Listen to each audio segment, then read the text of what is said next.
Vale.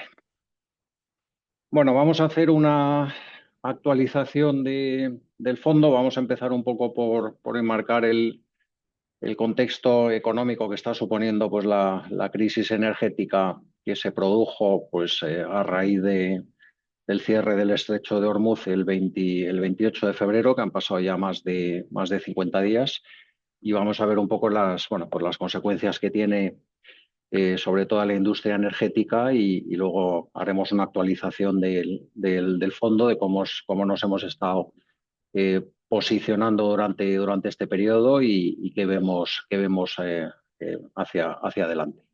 Entonces, bueno, los últimos 6 años, desde el año 2000, pues yo creo que ha sido una época que se ha caracterizado por una sucesión de shocks asimétricos dentro de la industria de la energía. Empezamos en el año 2020 con toda la situación del COVID. En aquel momento, pues lo que fue pues es lo contrario a lo que ha habido ahora. En ese momento hubo un shock de demanda, pues se seguía produciendo petróleo, pero no se consumía, no se podía almacenar y llegamos a ver al petróleo pues cotizar por debajo de $0. Llegó el WTI americano pues a estar en -37. La guerra de Ucrania, bueno, pues no fue un shock de demanda ni de oferta. Hubo tensión política, hubo miedo de escalada, y lo que se produjo pues fue una reconfiguración pues de los flujos de petróleo. O sea, Rusia pues dejó de exportar a Europa y recondujo pues todas esas exportaciones pues hacia el mercado asiático, hacia India, hacia China y hacia Turquía. Ahí el petróleo llegó a tocar puntualmente los $120. Fue un proceso de 3 o 4 meses y luego se estabilizó.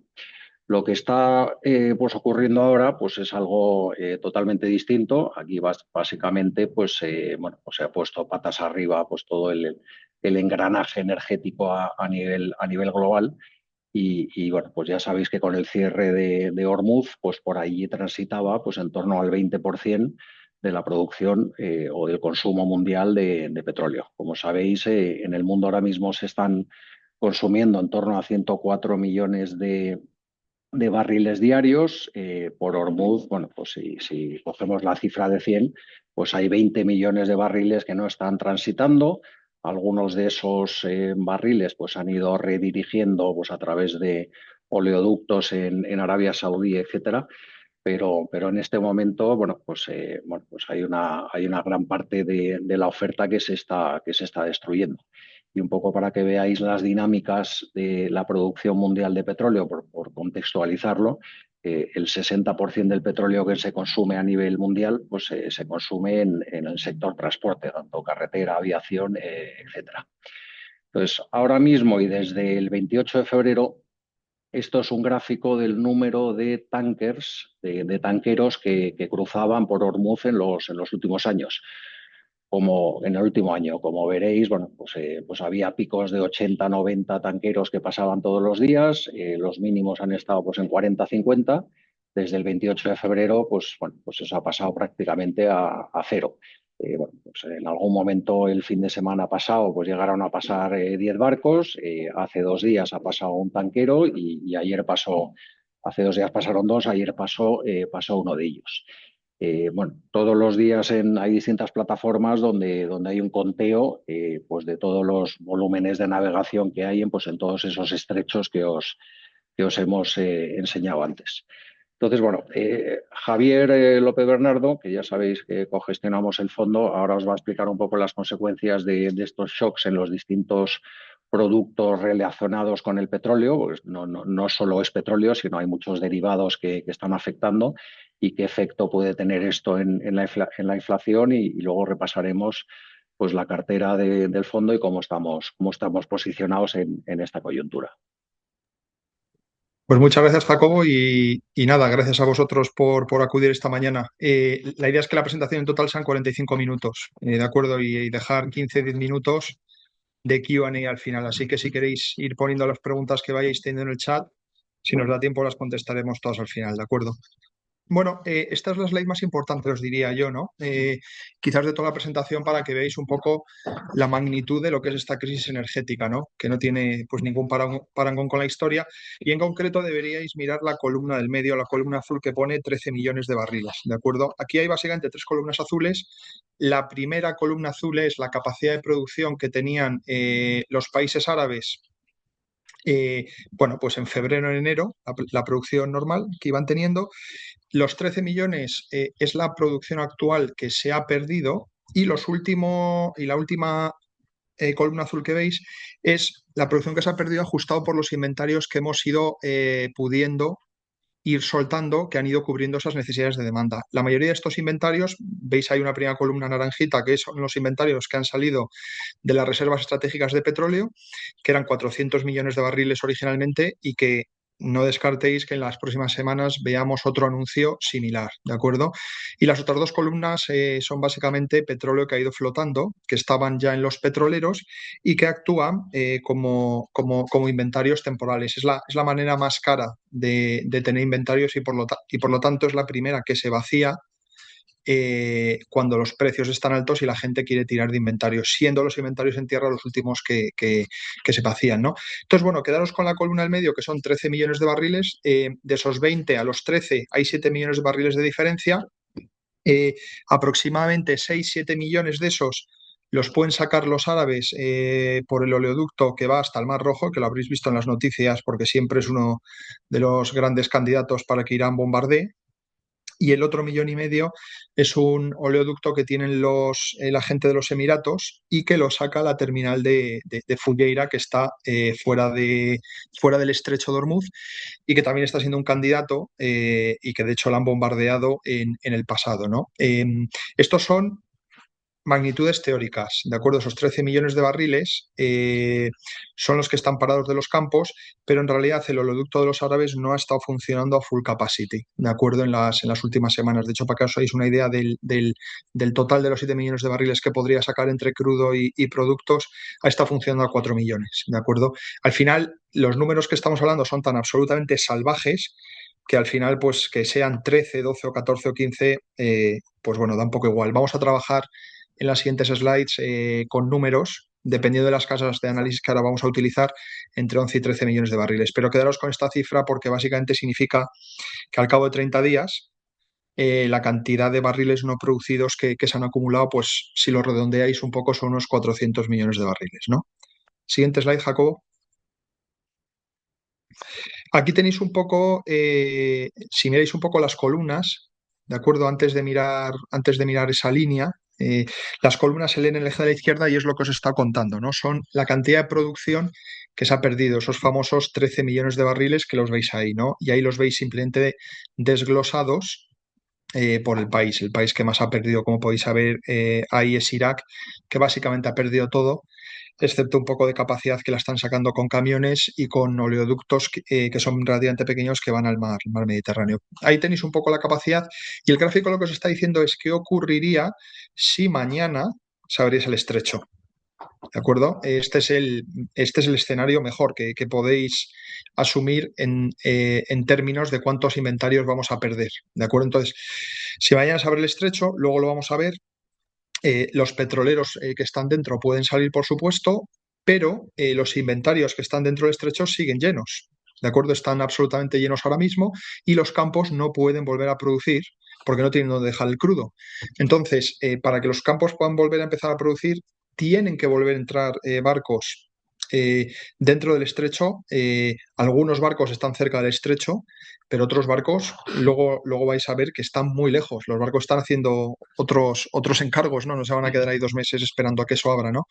Y luego una vez que lleguen son 2 o 3 días adicionales de carga. ¿De acuerdo? Entonces, aquí tenéis una proyección de cómo sería la evolución de la producción y como veis, incluso aunque se abra mañana, veis que todavía hay líneas en junio del 2026 que siguen representando pues pérdidas de unos 4 millones de barriles. Si todas esas pérdidas las vais acumulando, toda esa curva la vais sumando, que es lo que estáis viendo ahí en el eje de la derecha, en la curva roja, veis que el total de pérdidas de producción pues alcanza aproximadamente unos 900 millones de barriles, 1.000 millones de barriles. ¿De acuerdo? Que esa es la cifra que habréis visto en prensa que están manejando ya bueno, pues gente como la gente de Trafigura y de Vitol, ¿no? Que son los mayores traders de petróleo del mundo y son los que más información tienen. Entonces, quedaros con la cifra de 900.000 millones de barriles en el mejor de los casos, ¿no? Eh, Siguiente slide, Jacobo. Y aquí tenéis un poco, este es un análisis que sacó Goldman hace 1 o 2 días, bueno, con diferentes tipos de escenarios. Ahí lo que estáis viendo son los volúmenes de inventarios globales, que veis que más o menos empezamos toda la crisis con unos 8.200 millones de barriles de petróleo en todo el mundo, y es una de las grandes diferencias respecto a la crisis de Rusia y Ucrania. Fijaos que en la anterior crisis empezamos con 400 millones de barriles menos, ¿de acuerdo? Como os decía Jacobo, eh, la crisis de Rusia y Ucrania a nivel de impacto de petróleo no tuvo nada. Se rumoreaba por aquel entonces que de los 11-12 millones que producía Rusia, 3 millones iban a poder estar más o menos afectados por posibles sanciones. Pero la verdad es que no ocurrió nada. Los 3 millones esos teóricos de cortes siguieron fluyendo y los únicos que sufrieron un poco impacto fueron los rusos, que el petróleo de los Urales pues empezó a cotizar con un gran descuento respecto al Brent porque estaba sancionado. Entonces la gente que compraba ese petróleo se estaba arriesgando al riesgo de las sanciones, lo compraba más barato, pero eso es lo único que ocurrió. A nivel de flujos, si os fijáis, en el año 2022 de hecho no ocurrió nada a nivel de inventarios. Estuvieron más o menos constantes todo ese tiempo porque no hubo un impacto en la producción. Entonces, aquí hemos empezado con más inventarios, con unos 400 millones de barriles más, pero si os acordáis un poco la aritmética que hemos hecho antes, esos son 400 millones de barriles más, que es básicamente lo que nos comemos en un mes.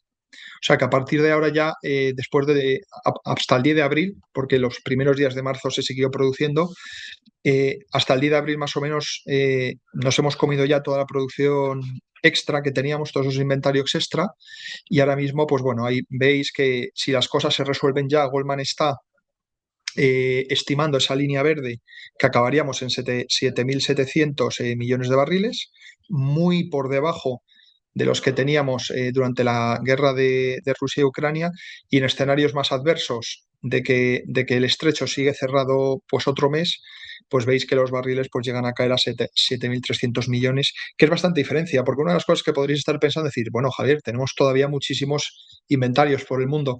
La mayoría de estos inventarios son inventarios que llaman funcionales, son inventarios que hacen falta pues para una refinería, para un oleoducto, para que las propias infraestructuras sigan funcionando. Todas estas infraestructuras funcionan con presiones y necesitas tener un mínimo volumen de líquidos para que las cosas no se paren. ¿De acuerdo? Entonces no es tan fácil como decir, bueno, esto hasta que llegue al cero todavía queda mucho. ¿De acuerdo? No es la realidad. Siguiente slide. Aquí, bueno, hemos puesto un par de slides meramente ilustrativas que me imagino que las habréis oído ya en la prensa, de que esto además no es solo un impacto en el mercado del crudo. Este es un impacto que va a tener derivadas de segundo y de tercer grado de muchas otras commodities. Ahí hemos elegido algunas, por ejemplo, a nivel de fertilizantes. El fertilizante más importante del mundo es el amoníaco, porque al final es el precursor para poderle dar nitrógeno a los cultivos, y la urea es uno de los derivados del amoníaco, con lo cual esas dos columnas son básicamente lo mismo. El 30% de las exportaciones mundiales de urea salían del Golfo Pérsico, ¿de acuerdo? Para producir amoníaco no solo necesitas gas, ¿de acuerdo? Para que funcione pues todo el proceso, sino que necesitas también el propio gas para separar la molécula de gas y obtener hidrógeno. ¿De acuerdo? Y por eso se hace falta mucho gas. Finalmente tenéis ahí también el impacto en el comercio de gas natural licuado. El gas natural licuado es el 20% que veis ahí, que es básicamente la producción catarí. Eh, pero aquí las cosas no son tan malas como parecen, ¿de acuerdo? El gas natural licuado sobre el total del gas mundial es aproximadamente un 10-15%, ¿de acuerdo? Con lo cual el impacto no es tan grande como fueron los cortes de gas ruso. Aquí el impacto es mucho más limitado, pero bueno, para los países dependientes de gas natural licuado, como pueden ser Europa y algunos países del sudeste asiático, pues van a tener que sustituir estas importaciones de gas por importaciones de carbón térmico, ¿no? Siguiente slide, Jacobo. Y aquí tenéis un poco más de lo mismo. Slide de la izquierda, el gráfico a la izquierda veis cómo han subido ya de manera muy pronunciada los precios de la urea, que como hemos explicado es el mayor fertilizante del mundo, es aproximadamente el 50% de todos los fertilizantes que se utilizan en el mundo, y cómo ya está, pues quitando la guerra de Rusia, está en niveles históricos. El impacto sobre la urea de este conflicto va a ser mucho mayor que el anterior, porque además de que no hay gas, el Golfo Pérsico es uno de los mayores productores, como hemos visto, de nitrógeno. Rusia también es un productor, pero era menos importante que todo lo que sale del Golfo Pérsico. Esto va a tener, como os podéis imaginar, consecuencias de segundo grado que vamos a tardar en verlas en los precios de las materias primas agrícolas, pero ya a partir del otoño. Muchos agricultores ahora, sobre todo aquellos que no han sido capaces de comprar el nitrógeno a finales del año pasado, se están viendo pues con incrementos de los precios de 300, entre un 30 y un 40%, disculpad. Eh, este gráfico ya tiene un par de semanas y las cosas se mueven rápido. Hay algunos indios, esa línea que veis ahí, hay algunos indios que han hecho tenders de urea por $1.000 la tonelada, ¿no? Que son precios absolutamente récord. Según los agricultores, este año decidan no plantar la cosecha, porque muchos ya se lo están planteando, eso va a tener, por supuesto, repercusiones a nivel de oferta en las commodities agrícolas, como os decía, para el año que viene. Por eso os decía que hay algunos efectos que van a tardar más en verse. El precio de los fertilizantes representa aproximadamente el 8 y el 10% del coste total para los agricultores. ¿De acuerdo? Con lo cual diréis, bueno, Javier, un 30% de subida es un 2% sobre los márgenes.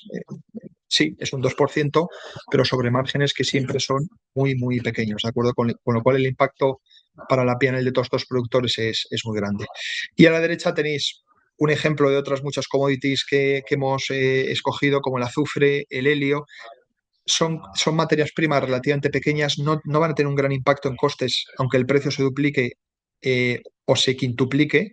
Aquí el problema que estamos teniendo es si realmente eh, los productores del resto de la cadena de valor van a poder acceder a estas materias primas o realmente van a poder tener escaseces, ¿no? Y eso, bueno, pues es un tema que está por ver.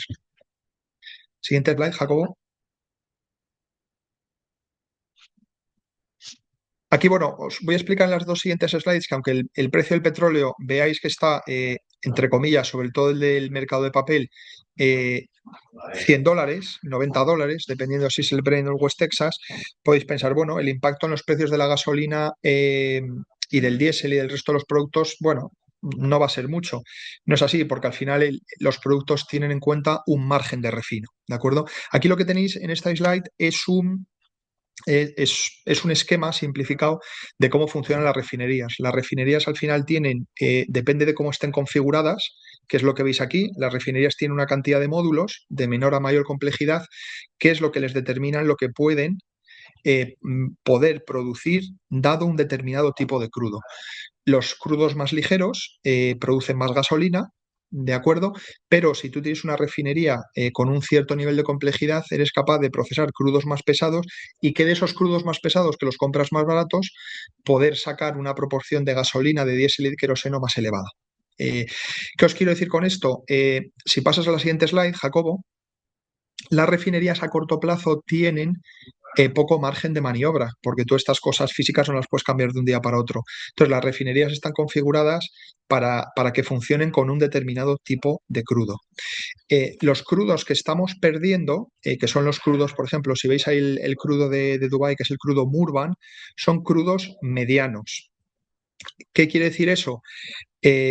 Coged, por ejemplo, el caso de que pone ahí jet, que sería la producción de queroseno. Veis que el Murban es un crudo que en promedio produce un 15% de queroseno, mientras que el WTI, que es un petróleo más ligero, ¿de acuerdo? Produce en promedio un 12-13% de queroseno. Y el resto lo podéis ver con los productos. Podéis ver lo mismo con el gasoil. De acuerdo con el fuel oil y con el nafta. El nafta se utiliza para la fabricación de etileno y polietileno, plásticos.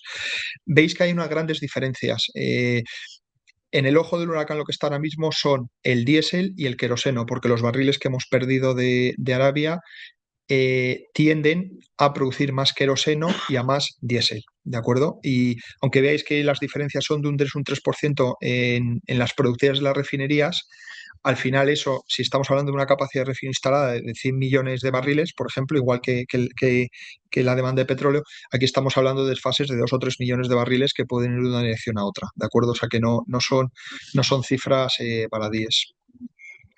Siguiente slide, Jacobo. Y esto es lo que estamos viendo en los márgenes de refino. Aquí os hemos puesto como ejemplo los márgenes de refino en Estados Unidos. Estados Unidos es un país muy grande y dependiendo de la costa y del lugar, los márgenes de refino cambian enormemente. California, por ejemplo, que es la línea morada que veis ahí, tiene unos requerimientos, necesitan una gasolina más limpia y con lo cual siempre históricamente las refinerías que han operado allí han obtenido márgenes más elevados. Como podéis ir a ver, por ejemplo, en el caso de California, los márgenes de refino están en $90 el barril. ¿Qué significa esto? Que a los $90 del WTI, del West Texas, les tenéis que sumar aproximadamente otros $90 en promedio de márgenes de refino. Con lo cual, en promedio, el coste de un producto de barril en California es unos $180 ya. Hay algunos productos que serán más baratos, como puede ser el fuel oil, que también sale de California, y hay otros productos como el queroseno, que ya están por encima de $200 en barril, pero en promedio eso es lo que está costando ahora mismo el refino. Y lo mismo si veis en la costa del Golfo, que probablemente es el mercado más importante americano, los márgenes están casi en récords históricos, $45, y lo mismo en la costa este en Nueva York, ¿no? Siguiente slide, Jacobo. Aquí tenéis lo mismo, pero de otra manera un poco más gráfica. Veis lo que están siendo ya los precios de la gasolina en Estados Unidos. Como os decía, esto al final lo que está recogiendo no solo es el precio del crudo, sino los cracks del refino. En California, como veis ahí, pues están ya cerca de $6 el galón, mientras que, bueno, las zonas norte, como puede ser Iowa, North Dakota, South Dakota, que están más impermeabilizadas, por así decirlo, de las presiones externas, pues de momento están viendo costes de la gasolina mucho más moderados. ¿De acuerdo? No os quepa la menor duda que según empecemos a ver, que ya los hemos visto esta semana, reducciones de inventarios en Estados Unidos, los precios de la gasolina en todo lo que es el Midwest y en toda la zona centro van a empezar a aumentar muchísimo, ¿no? En California están elevados no solo porque los requisitos regulatorios son elevados, sino porque el barril californiano de gasolina de diésel compite con el barril asiático. Los californianos aproximadamente tienen 2 millones de capacidad de refino, necesitan 2,4 millones, con lo cual tienen que importar 400.000 barriles de Asia. Esos 400.000 barriles de Asia han estado históricamente viniendo en los últimos años y el problema es que esos 400.000 barriles que tienen venido de Asia, en Asia, ahora, como sabéis, están carísimos porque son la primera zona geográfica que ha sido afectada por el conflicto. Según vayan pasando las semanas y no hay una solución al conflicto, esos precios que veis en California deberían irse extendiendo al resto de costas, al Golfo de México y a Nueva York primero, y a partir de ahí al resto de todas las zonas en Estados Unidos. Siguiente, perfecto, Jacobo. Y aquí podéis ver un poco lo que os comentaba Jacobo antes, ¿no? El impacto de mayores precios de la gasolina en el índice de precios al consumo en Estados Unidos. ¿De acuerdo? Al final, hacer correlaciones de este tipo es un análisis extremadamente simplista. Somos absolutamente conscientes. Esto es simplemente para daros una idea cómo se han movido al unísono el índice de precios al consumo, que es la línea azul que veis ahí, que actualmente está en torno al 3%, y lo que sería los precios de la gasolina. Aquí hemos cogido un índice, que es el índice del New York Harbor, el que se utiliza en Nueva York, en la costa este. Como veis ahí, pues los precios han disparado. No decimos que la línea azul necesariamente tenga que ir ahí, aunque sí que somos de la opinión que vamos a ver niveles de inflación muy por encima del 5% en la segunda mitad del año, ¿de acuerdo? Pero bueno, es un buen síntoma de hacia dónde van a ir los precios. Recordad además que el diésel, como os expliqué antes, va a estar más penalizado que la gasolina. Los precios van a subir más por el desfase que tenemos de la calidad de los barriles, y el diésel es lo que sustenta toda la economía industrial. ¿De acuerdo? Cuando empecemos a ver precios del diésel mucho más elevados en los estados de la mitad de Estados Unidos, deberíamos ver que la inflación va a empezar a acelerarse en los próximos meses. Esto, vamos a pasar muy rápido esta slide, esto es simplemente secuelas. Muchos podéis pensar que esto en cuanto se acabe, bueno, esto va a ser especialmente importante para el tipo de bonos que hemos comprado y que luego os mencionaremos, que Jacobo y yo os explicaremos en la segunda parte de la presentación, ¿de acuerdo? Incluso, aunque esto se solucionase mañana, hay infraestructura que va a estar permanentemente dañada, ¿no? Esto es una lista que compiló JP Morgan hace 2 semanas. Esto ha cambiado relativamente poco porque desde entonces ha habido un alto el fuego y no ha habido más destrozos de capacidad. Simplemente quedaros con la idea que las refinerías son activos que pueden tardar meses no solo en volver a funcionar. Ha habido refinerías dañadas, muchos de esos módulos van a tardar meses en volver a ser reparados, y luego tenéis otras refinerías como pueden ser los trenes de liquefacción de Qatar. Eh, 2 trenes en concreto pues quedaron dañados, permanentemente dañados, que esos tardan entre 3 y 5 años en volver a funcionar, ¿de acuerdo? Esas son parte de las secuelas. Y en la siguiente slide, que ya con esto acabamos el update de mercado y pasamos a la cartera. Bueno, esto es un mapa del 11 de abril, o sea que estas cosas por supuesto han cambiado, pero como podéis ver ahí, hay una gran flotilla de barcos vacíos que en aquel entonces estaban yendo hacia el Golfo de México. ¿Con qué razón? Bueno, son barcos vacíos que tienen encargos, y lo que tienen que hacer es cargar petróleo en el Golfo de México para ese petróleo llevarlo pues a Europa, África o Asia o donde sea, ¿no? Esos barcos, claro, no pueden volver al Golfo Pérsico. ¿Qué quiero decir con esto? Que aunque las cosas reabran de la noche a la mañana, hay un tema logístico, hay, como los ingleses dirían, un air pocket, una especie de una burbuja, que va a ser absolutamente inversa a la burbuja que hemos tenido durante el primer mes. Durante el primer mes en marzo, los campos estaban cerrados, pero seguía saliendo producción. Esos barcos que tardaban 30 días en ir, nos seguía llegando mercancía. Ahora vamos a tener la burbuja inversa. Aunque los campos abran, los barcos tienen que volver allí, y no solo tienen que volver allí, tienen que cargar y tienen que volver a salir, con lo cual va a ser un proceso de normalización de 1 o 2 meses. No va a ser rápido, ¿de acuerdo?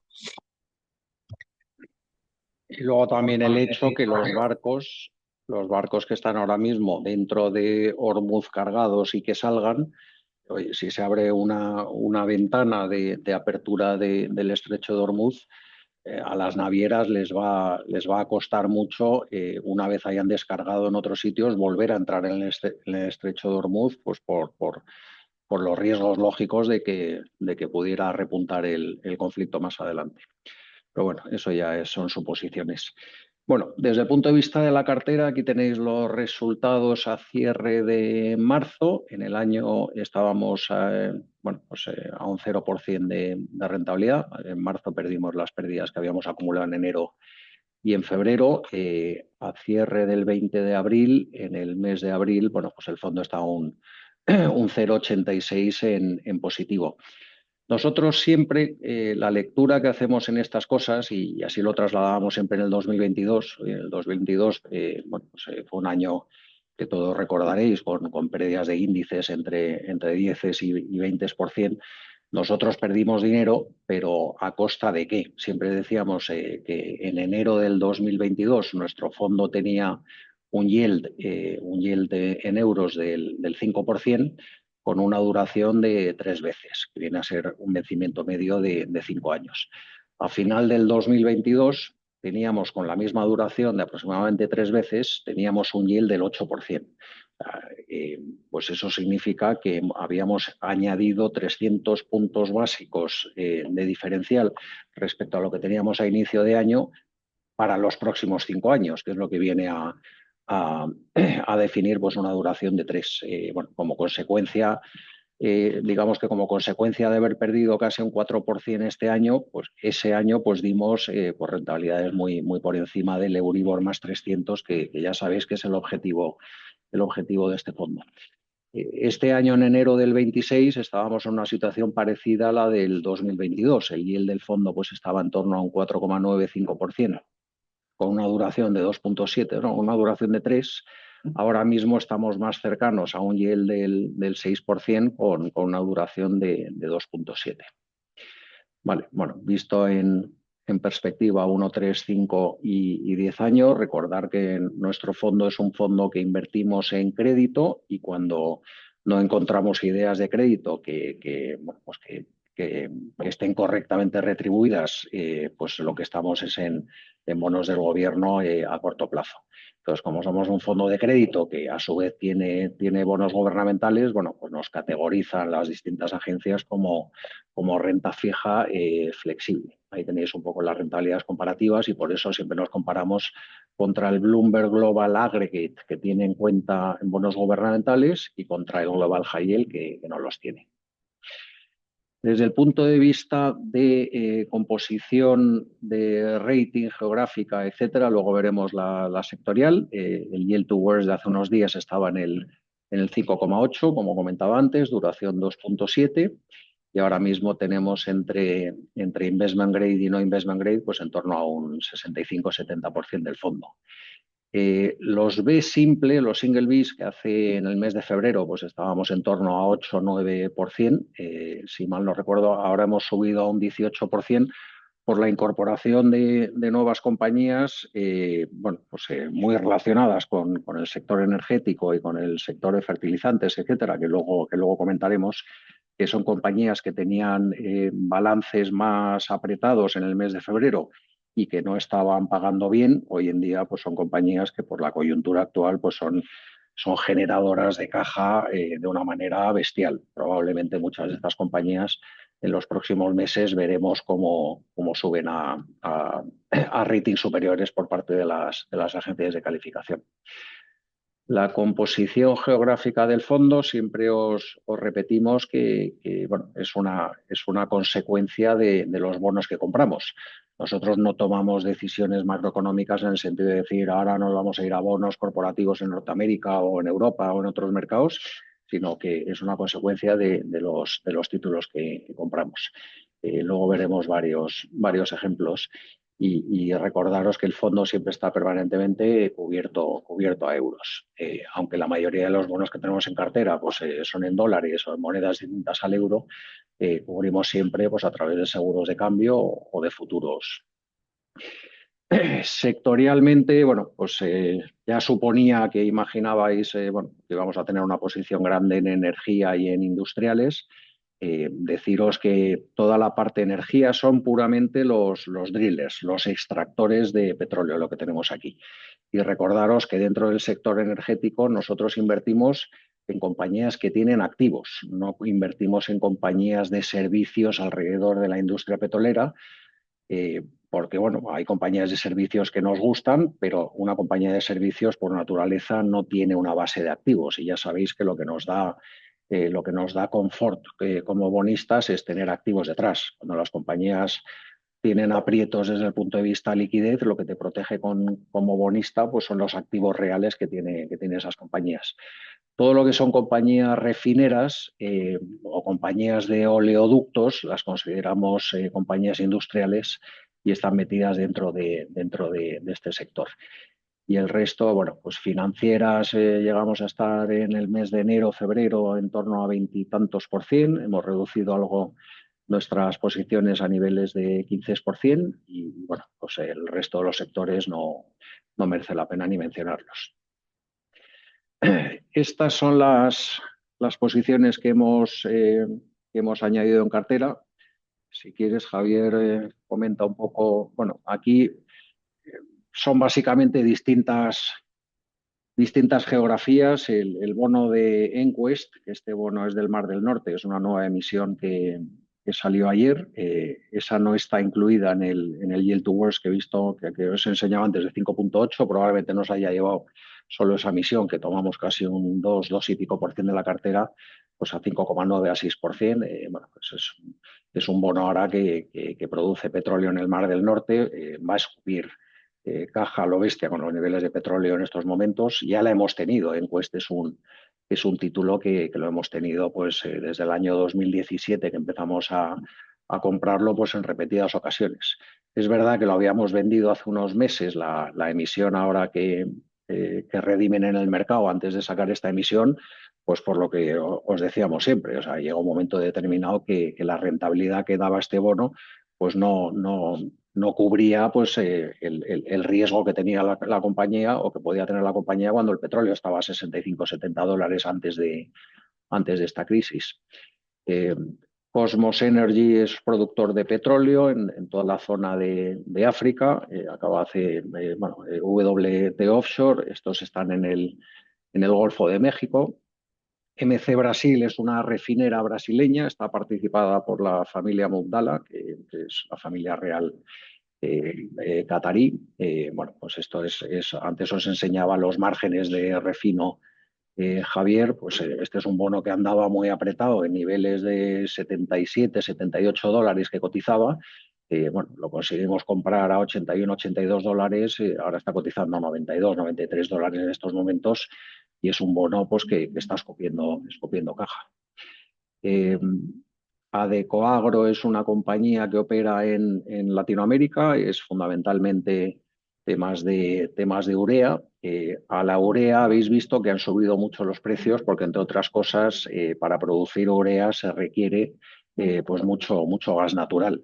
Esta compañía estaba apretada en cuanto a su balance, pero nos dimos cuenta que había cubierto el precio del gas natural del próximo año y medio, 2 años, con lo cual toda esta subida energética pues no le afecta desde el punto de vista de costes, sin embargo le afecta muy positivamente desde el punto de vista de venta de producto, con lo cual pues está en una situación, son operaciones sobre compañías que conocíamos, estas compañías pues como os decía antes, pues en la coyuntura que teníamos antes del mes de febrero pues estaban bastante apretadas y ahora son compañías pues que el balance pues van a generar unos márgenes bestiales mirando los próximos meses y probablemente los próximos años.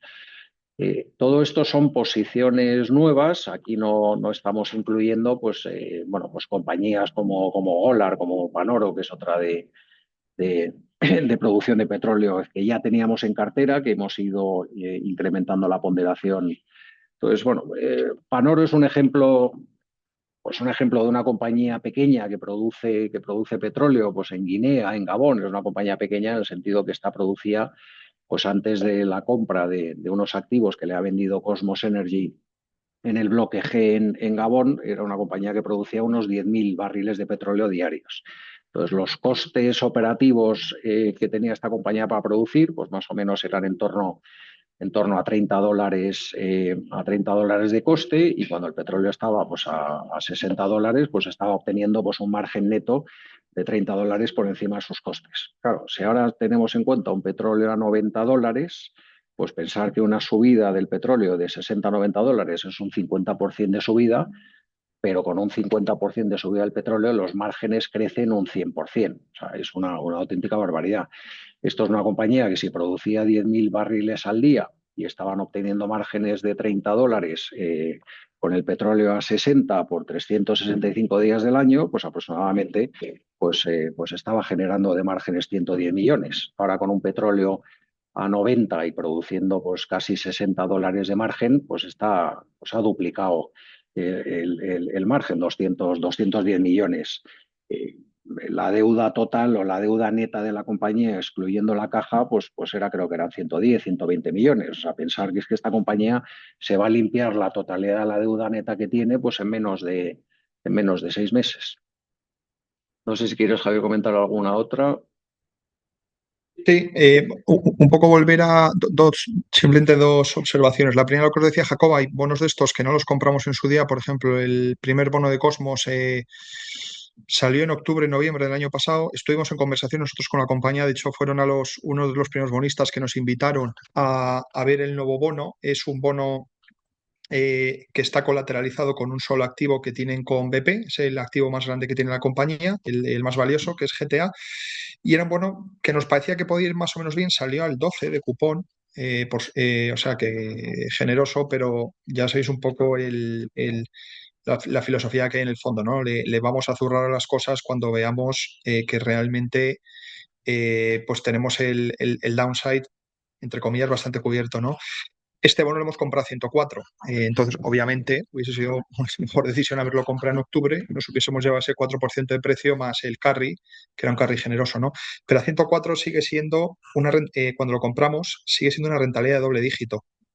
No digo que no tenga riesgo el bono, al final, cuando solo tienes un activo, ese activo puede tener problemas, que esté parada la producción durante 3 meses, ¿de acuerdo? Y no te beneficies de todas estas subidas y de todo este ciclo de petróleo tan bueno que vamos a tener en los próximos trimestres, ¿no? O sea, no digo que el riesgo sea cero, pero sí que creemos que los riesgos están, en el caso de todos estos bonos, correctamente retribuidos. Lo mismo pasa en el caso de Venture Global, ¿no? Venture Global es la segunda mayor productora de gas natural licuado de Estados Unidos. Tiene una capacidad de producción de 10 millones de toneladas. Están aumentando la capacidad muy salvajemente, tenían un programa de CAPEX muy agresivo. El bono por eso estaba penalizado porque indicaba riesgo, pero esta gente funciona en el mercado de spot, en el sentido de el 30% de la capacidad la tienen para comprar el gas en Estados Unidos y venderlo en Asia y en Europa, con lo cual ahora mismo se están llevando unos márgenes que están en niveles históricos. Esa es un poco la primera observación, ¿de acuerdo? Hay muchas de estas empresas que, aunque las cosas se normalicen, se van a seguir, se van a seguir viendo beneficiadas. Y la segunda observación que queríamos compartir con vosotros es que estos son probablemente los mercados más estúpidos que ha habido en toda la historia de la humanidad. No solo en equity, ¿no? Que están en valoraciones récord y da igual que falte petróleo en el mundo, ¿no? A la gente por lo visto le da igual, sino a niveles de crédito. Al final el crédito son bonos que vencen a 3 4 5 años y lo que te importa son los cash flows aquí y ahora, no el valor terminal de cuando colonicemos Marte.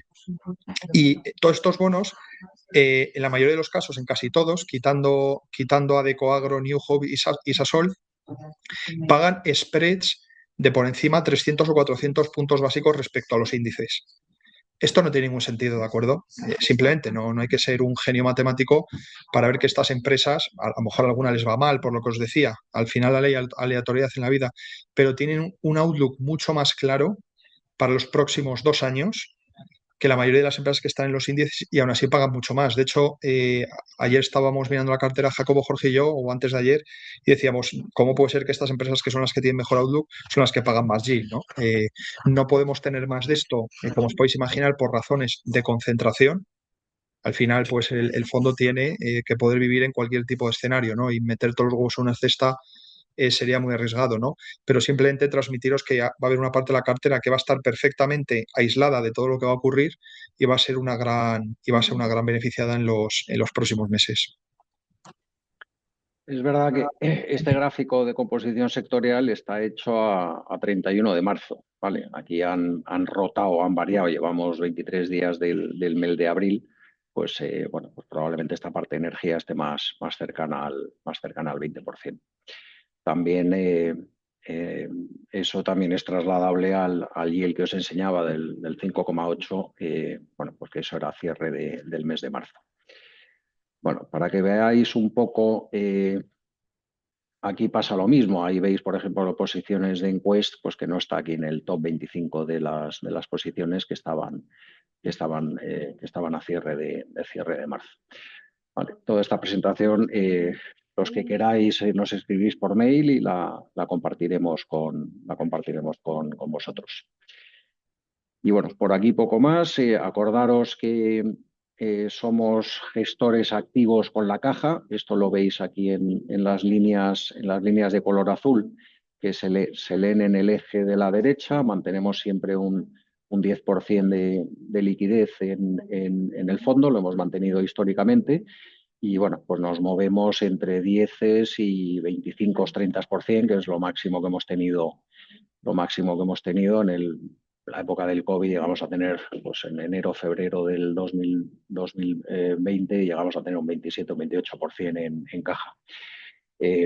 Esto no es que decidamos, como os decía antes, desde un punto de vista macroeconómico, oye, no nos gusta la coyuntura o la situación, vamos a tener más caja. Esto es sencillamente una consecuencia de si tenemos caja y no encontramos bonos que nos generen la rentabilidad que esperamos para los riesgos que incurrimos, pues preferimos estar en letras del Tesoro o en bonos del gobierno americano a corto plazo cubiertos. Bueno, en enero estábamos cercanos a niveles de 20%, pues ahora con estas inversiones estamos algo más bajos, pero es verdad que también como estamos preveyendo temas inflacionarios para el segundo semestre de este año, pues pensamos que la parte de financieras pues que no compensa riesgo y hemos salido de algunos créditos financieros.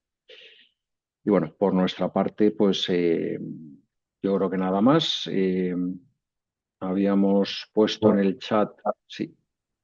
que trasladarais vuestras preguntas. Un segundo, voy a ver. No, nos las vamos repartiendo como quieras, Jacobo. Y Pues por ahora no hay nada que repartirse. no, está así, hay unas cuantas, ¿eh? Ah, Eh, pues no las veo, perdona. La primera es de Joaquín Celma. ¿Qué tal todo, Joaquín?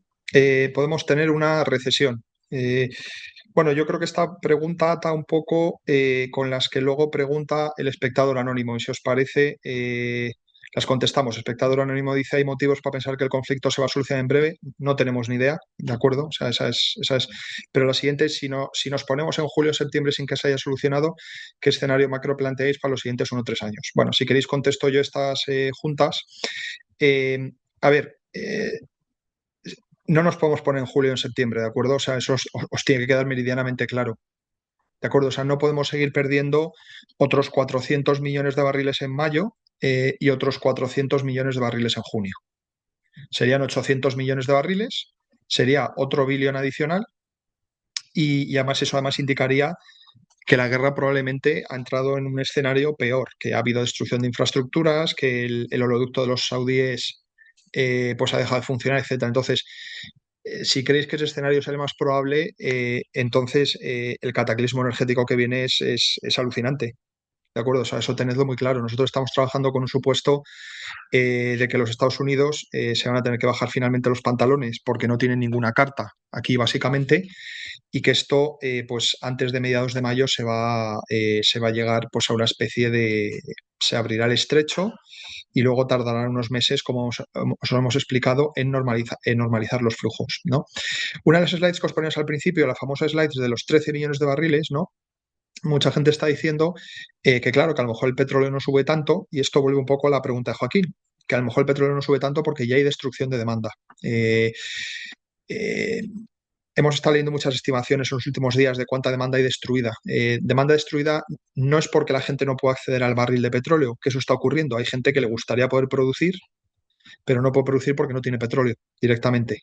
Eh, Destrucción de demanda sería más bien lo que estamos viendo en las aerolíneas, que las aerolíneas pueden comprar un barril a $200 de queroseno, pero no lo van a hacer y cancelan vuelos. Eso sería una destrucción de demanda. Bueno, hay cálculos que ya estiman que la destrucción de demanda está siendo destrucción de demanda pura, definida de esta manera, que está siendo de 1 o 2 millones de barriles. Eso es un impacto grande en la economía mundial. ¿De acuerdo? Si los 2 millones de barriles llega a una destrucción de demanda del 5% de 5 millones de barriles, eso tendría un impacto grande y eso significaría básicamente que ahora, según estamos hablando, estamos ya en recesión. ¿De acuerdo? Para que os hagáis una idea. No sabemos los números de demanda, al igual que los números de oferta, sí que están bastante bien seguidos. Los números de demanda no los sabemos. Los sabremos a posteriori cuando acabemos viendo la acumulación real de inventarios, ¿de acuerdo? Pero efectivamente, si esto se alarga hasta finales de junio, la economía entrará en un periodo de recesión. No sabemos cuantificarlo ni cuánto sería, pero nos parece que es lo más razonable asumir. ¿Sigues leyendo tú las preguntas, Jacobo, o las tienes tú o te las Sí, leo yo? sí, sí, las veo. Había otra Vale. pregunta que... Ponte mute, perdón. Que preguntaba, buenos días, me gusta la composición y número de posiciones del fondo, pero ¿cuánto le cuesta al fondo porcentualmente estar cubierto al 100% del riesgo de divisa? ¿Y no merecería la pena al cubrir la divisa tener más deuda pública de países emergentes? A ver, el mandato del fondo es cubrir el 100% a euro, no especular, tener deuda pública de países emergentes se puede tener en hard currency, en dólar o en euro, o en monedas locales que de por sí son inflacionarias. Eso sería especular con la moneda, y nosotros, de los tres riesgos que tiene un inversor de renta fija, que es el riesgo de crédito, riesgo de tipos de interés, de inflación y de subidas de tipos, y riesgo de moneda, solo jugamos el riesgo de crédito. Y no jugamos el riesgo de duración, lo jugamos parcialmente, como tenemos una duración limitada a 3 veces, bueno, pues es parcial. Pero no, riesgos monedas no incurrimos en este fondo. Motivos para pensar que el conflicto se va a solucionar en breve, también preguntaban. Bueno, yo creo Ya que le eso hemos es. contestado, ¿no, Jacobo? Ujú. Sí. Luego, si queréis, contesto yo a las preguntas de Luis. ¿Qué os ha parecido el movimiento de las curvas? No tenemos mucha opinión y tampoco tenemos ninguna opinión de los bancos centrales. Ya han dicho que si hay inflación, pues lo más probable es que suban tipos y como nosotros pensamos que va a haber inflación, pues lo más probable es que suban tipos, pero francamente no tenemos ni idea y como os explicaba antes Jacobo, vamos bono a bono, no hacemos predicciones de vamos a estar en duración más corta porque vamos a pensar que van a subir tipos, ¿de acuerdo? ¿Veis un riesgo real en medio plazo de inflación? A corto plazo ya hemos dicho que sí, nos parece lo más razonable asumir. ¿De acuerdo? Ya veremos en qué acaba. A medio plazo siempre hemos estado en el bando deflacionista, ¿no? Pensamos que la tecnología, pues al final tiene un impacto deflacionario muy grande en la economía. Ya no estamos hablando de la inteligencia artificial, ¿no? Lo podemos ver incluso en el propio barril de petróleo, como en términos reales, no, pues en la última década pues nunca alcanza los máximos del 2008 o hemos estado cercas, ¿no? Al final, ¿qué ha pasado? Los costes de producción del petróleo han caído enormemente. ¿De acuerdo? Ha caído enormemente pues, por la explotación de nuevos yacimientos que antes nos explotaban, como puede ser todo el offshore brasileño o el shale en América, y creemos que es una tendencia bastante razonable a asumir en el largo plazo, ¿no? O sea que a medio plazo, 3, 5 años, la inflación no es uno de los temas que nos preocupa, ¿no? Y luego Rafa aquí pregunta eh, una pregunta bastante interesante que es bastante difícil de responder, ¿no? ¿Cómo explicas que el precio forward del barril sea tan bajo? Bueno, esta es fácil de responder, ¿de acuerdo? Y la segunda parte es en qué punto el precio del barril se destruye demanda y no impacta en la inflación. Enhorabuena por ese trabajo, ¿no? Bueno, como sabéis, ha habido una gran divergencia entre lo que es el Dated Brent, que es el Brent físico que se tradea en el Mar del Norte, en la terminal de Sulomboe, y ahí lo que hacen Platts, una consultora, lo que hace es coger los diferentes cargos que se han tradeado en un día en particular, coge varios petróleos, el Brent, el Ecofisk y unos cuantos más, y hace una media de los cargos, ¿de acuerdo? Cargos que se van a entregar a lo mejor en las próximas semanas, 2 semanas, pero la gente ya ha dicho, oye, quiero recibir entrega y voy a pagar por esto. Eso es lo que se llama el Brent físico, y el Brent físico llegó a tocar pues casi niveles de $150 hace 2, 3 semanas, ¿no? El papel, al final, el papel Brent no especifica entrega, no es como el West Texas, no tienes que tener entrega física, pero al final sí que converge con el precio del barril físico, que es el de entrega inmediata. ¿De acuerdo? Al final, ¿por qué? Porque la gente podría hacer un arbitraje fácil si hay una diferencia grande del precio a 2 o 3 días y rolar la posición. ¿De acuerdo? Lo que ha ocurrido, bueno, hay muchas explicaciones, hay explicaciones incluso gente argumentando que está el Tesoro americano interviniendo en la parte corta de la curva y se está poniendo corto de los futuros de petróleo. Es una manera alternativa de subvencionar, si lo veis, el precio de la gasolina, en vez de subvencionarlo de manera directamente, como estamos haciendo aquí en Europa, poniendo topes al precio de la gasolina, aquí lo que estás subvencionando es el precio del crudo. Es otra manera de hacerlo. He visto cifras de cuánto puede suponer eso al mes. Sería un esfuerzo relativamente asumible para el Tesoro americano, pero francamente no tenemos ni idea de si eso es una historia verídica o no. Y la siguiente historia es que simplemente los traders de petróleo, que son los que en teoría tienen más información de la situación, no se pueden arriesgar a estos swings tan bruscos de petróleo que estamos viendo. Han salido en la prensa que muchos de estos ya gente ha tenido pérdidas, ¿no? Entonces tampoco están en el negocio de intentar adivinar lo que va a pasar a 2 o 3 días y en general han estado mucho más cautos, ¿no? Pero francamente la razón verdadera no la sabemos, ¿no? ¿Y en qué punto el precio del barril se destruye demanda? No hay un precio único, ¿de acuerdo? Tened en cuenta que no hay que ver en cuánto esté el barril de crudo, hay que ver dónde esté el barril de los productos, con lo cual también tenéis que ver en vuestra ecuación el margen de refino. Por encima de $200 el queroseno, como hemos visto, las aerolíneas ya cancelan vuelos, ¿de acuerdo? Gasolina, hemos estado viendo racionamientos en muchos países del sudeste asiático y yo creo que el barril de petróleo que tiene más aguante es el diésel, porque es al final todo el barril de petróleo que alimenta la economía industrial y eso sí que no pueden parar, ¿no? Entonces, no te podría decir, Rafa, al final cuál es el barril medio, pero yo te diría que a partir de 180 a $200 sí que hay destrucción de demanda, ¿no? Y la última pregunta es, ¿se destruye demanda y no impacta en la inflación? Bueno, bien, pues impacta menos en la inflación, pero no sé si es un consuelo, es una victoria un tanto pírrica, ¿no? Nos preguntaban también, Javier, Por la parte de bonos non-rated, que tenemos ahora en torno a un 20-21% de la cartera. Bueno, nuestro mensaje siempre ha sido el mismo, o sea, el 80% de las emisiones de deuda en el mundo que hay cotizadas, pues unos 400.000 títulos, el 80% no tiene rating. Y no tiene rating o bien porque se emita en zonas geográficas donde usualmente no se emiten rating, zonas de Asia, países nórdicos, o porque sean bonos inaugurales que salen al mercado de las compañías que por primera vez emiten un bono. Normalmente las agencias de calificación, por el mero hecho de ser un bono inaugural, pues suele penalizarles bastante. Entonces, bueno, pues una compañía a lo mejor que hubiera sido un doble B, pues podría salir con un B menos. Entonces, pues prefieren no pagar la agencia de calificación y pagar ese exceso de rentabilidad vía cupones. Nosotros analizamos y nos metimos en el barro de estudiar las compañías. O sea, realmente, para mí, que Moody's, Standard & Poor's o Fitch me ponga un rating a un bono, pues bueno, pues es reconfirmar el trabajo que nosotros ya hacemos. Hay veces que discrepamos de los ratings que ponen las agencias de calificación.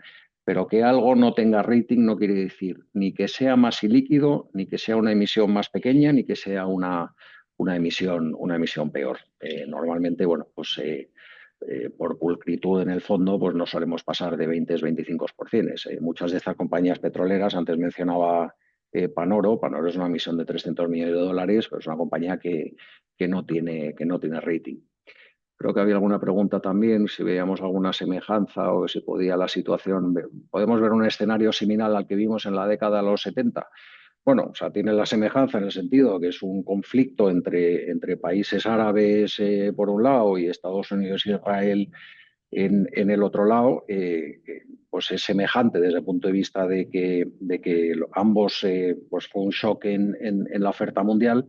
En aquel momento es verdad que la OPEC era la que establecía los precios del petróleo. El petróleo pasó de 3 a 12 dólares, pues generando un shock inflacionario y generando una recesión.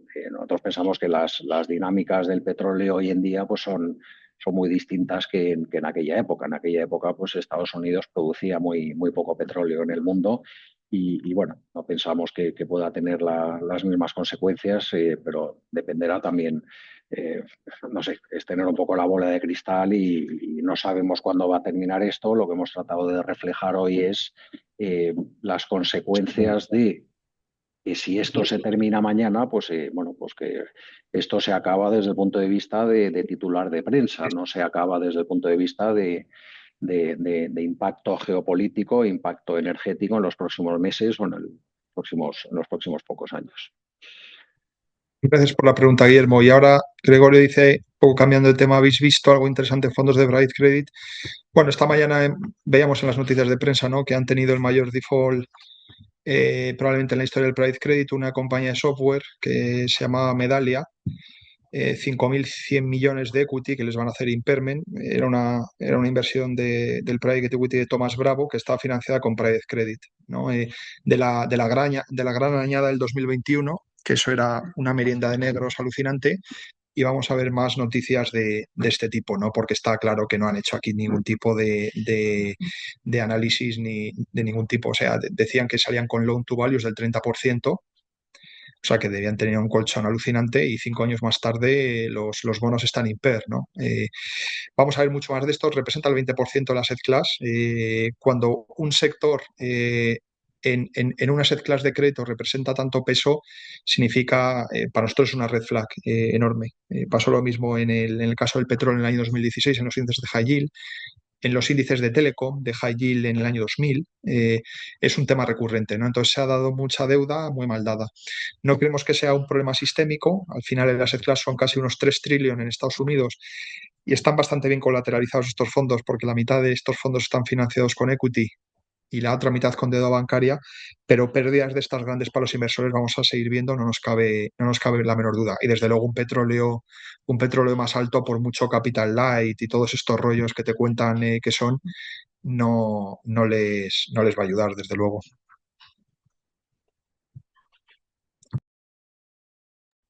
Bueno, pues no hay más comentarios o más preguntas. Y justo hemos hecho pues una hora. Yo creo que cualquier cosa que querráis trasladarnos, pues nos podéis llamar por teléfono, mandar un correo electrónico y nada, agradeceros a todos vuestra asistencia.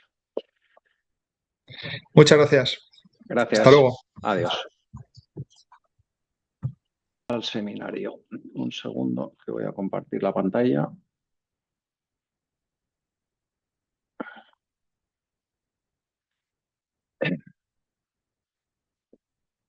Vale, me confirmáis que se ve la pantalla, ¿no?